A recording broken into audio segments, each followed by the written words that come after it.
Ya, sekarang saya akan menjelaskan tentang luas permukaan suatu prisma. Nah, prisma ini suatu bangun yang cukup menurut saya unik dengan limas tentunya. Kenapa?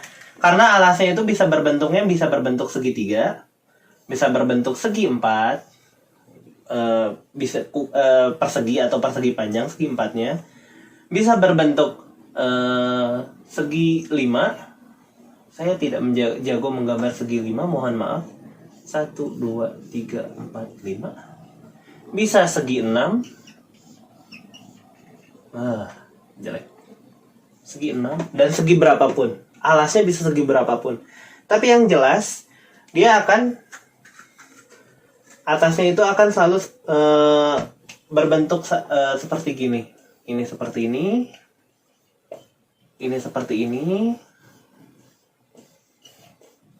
Ini seperti ini. Nah, cirinya adalah atas dan bawahnya itu sama bentuknya. Kalau nggak sama, saya yakin itu bukan prisma. Koreksi saya kalau salah. Kemungkinan enggak. Nah, untuk prisma, saya nggak punya benda di rumah ini yang merupakan bentuk suatu prisma, jadi saya gambarkan melalui komputer. Saya animasikan di samping aja ya. Boom. Nah, prisma yang seperti itu, saya tampilkan beberapa prisma aja di sini nanti. Cuma kalian bisa lihat atas dan bawahnya aja yang berbeda. Yang lainnya sama. Sehingga kalian bisa hitung nanti, untuk sekarang contoh, saya kembalikan ke sini aja. Misalkan untuk segitiga.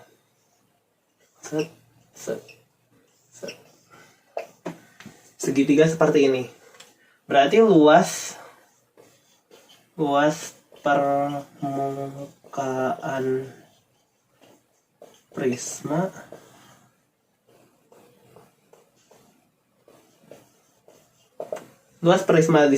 permukaan prisma di samping itu yaitu luas alas tambah luas tutupnya, alas tutup. Udah itu, lihat di sini ada 1, 2, 3. 3 bentuk persegi panjang. Kalau kita lihat ada 1 persegi panjang, 2 dan 3 yang masing-masingnya itu memiliki panjang yang sama dan alasnya yang sama. Kalau segitiganya sama alasnya. Tapi kalau berbeda kita nggak bisa asumsikan itu sama. Sehingga kita memiliki luas ini 1, 2, 3. Berarti luas 1 tambah luas 2 tambah luas 3. Sisi 1, sisi 2, sisi 3. Kenapa nggak bisa langsung dijumlahkan? Bisa aja segitiganya nggak sama. Ini bisa aja segitiganya bawahnya 1 meter, sisi yang ini 2 meter, 3 meter.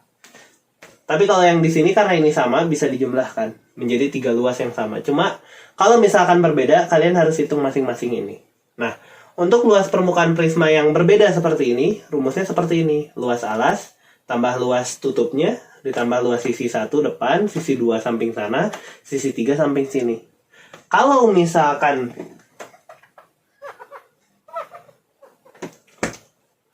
segitiganya sama, maka sisi 1, sisi 2, dan sisi 3 itu sama luasnya. Pasti sama, karena alas dan panjangnya, lebar dan panjangnya itu sama. Sehingga kita bisa sederhanakan lagi. 3 kali luas sisi.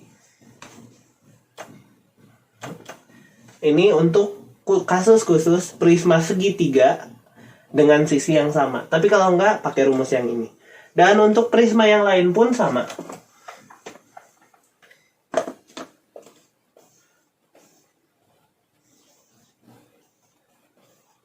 Misalkan kita punya prisma segi 4. Atau yang lebih tepatnya ini persegi panjang.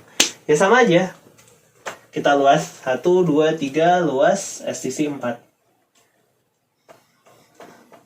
Kalian bisa lihat, luas alas sama tinggi pasti sama.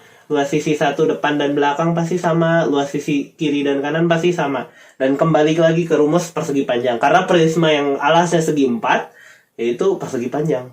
Atau enggak balok disebut. Balok disebutnya. Nah, untuk prisma segi 5, segi 6, segi 7, semuanya itu rumusnya dasarnya sama.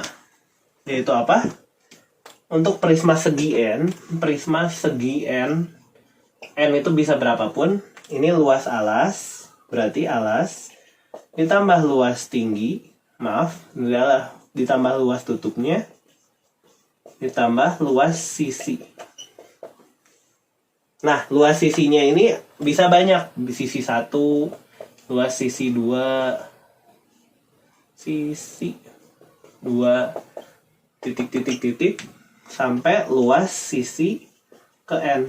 Kenapa? Karena setiap prisma yang ada segi keberapapun, segitiga, pasti sisinya ada 3. Prisma segi 4, balok, itu ada sisinya 4. 1, 2, 3, 4. Prisma segi 5, sisinya ada 5. Jadi alas tambah tutupnya ditambah sisi sebanyak N. Atau kalian bisa tulis lebih sederhananya lagi, 2 dikali luas alas. Kenapa? Karena tutupnya sama, atasnya sama. Di sini ini bawah sama atas sama. Lalu ditambah luas sisi 1 titik sampai luas sisi ke N. Nah, ini rumus secara generalnya. Kalian bisa aplikasikan rumus luas ini ke prisma bersegi N dengan N yang berapapun. Cukup sekian, terima kasih. Kalau ada pertanyaan silahkan tanyakan di bawah. Wassalamualaikum warahmatullahi wabarakatuh.